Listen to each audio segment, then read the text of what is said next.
அல்லேலூயா ஆமென். உங்க வம்சத்துல முன்னுக்கு வந்தவங்க யாருமே இல்லாம இருக்கலாம். உங்க குடும்பத்துல யாருமே முன்னுக்கு வராதவங்களா இருக்கலாம்.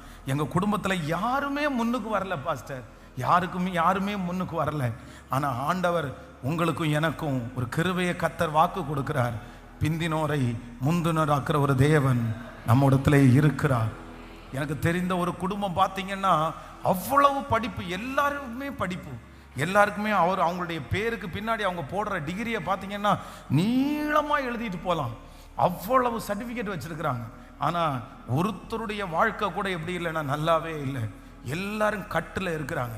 ஒருத்தர் மன அழுத்தத்தில் இருக்கிறாரு, ஒருத்தருக்கு திருமணம் ஆகலை, ஒருத்தர் பார்த்தீங்க அப்படின்னு சொன்னால் வெறும் சில பசங்களோட சேர்ந்து போதை பொருளுக்கு அடிமையாகி அப்படி சுற்றி இருக்கிறார். இப்படியே 6-7 பிள்ளைங்க இருக்கிறாங்க. 6-7 பிள்ளைகளுக்கும் அப்படியே.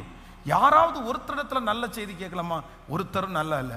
ஆனால் கடைசியில் இருக்கிற ஒரு பையன் மட்டும் பார்த்தீங்கன்னா ஆண்டவரை உறுதியாய் பற்றி பிடித்து கொண்டான். ஆண்டவரோட ரொம்ப நெருங்க ஆரம்பித்தான். இப்போ பார்த்தீங்கன்னா அந்த குடும்பத்தில் ஒரே ஒரு பையன், அவன் மட்டும்தான் இன்னைக்கு நல்லா கர்த்தர் கொஞ்சம் வளர்த்து கர்த்தர் அடுத்த லெவலுக்கு அவனை கொண்டு போய் வைக்கிறார். அதனால் நான் நம்புகிறேன், உங்கள் குடும்பத்தில் யார் நல்லா இருக்கிறாங்களோ இல்லையோ, யார் முன்னேற்றம் இருக்கிறாங்களோ இல்லையோ, ஆனால் நீங்கள் முன்னேறியே ஆகணும். நீங்கள் முன்னேறுகிறது தான் கர்த்தருடைய சித்தம்.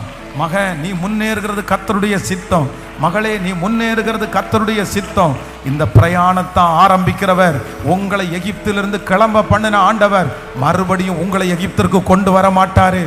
நீங்க நினைக்க வேண்டாம் மறுபடியும் நான் எகிப்திற்கு வருவேனோ என்று நினைக்க வேண்டாம். உங்களை பிரயாணத்தை கானான் தேசத்திற்குன்னு பிரயாணத்தை ஆரம்பிச்ச ஆண்டவர் எகிப்து தேசத்திற்கு நீங்க சொன்னா கூட கொண்டு வர மாட்டாரு.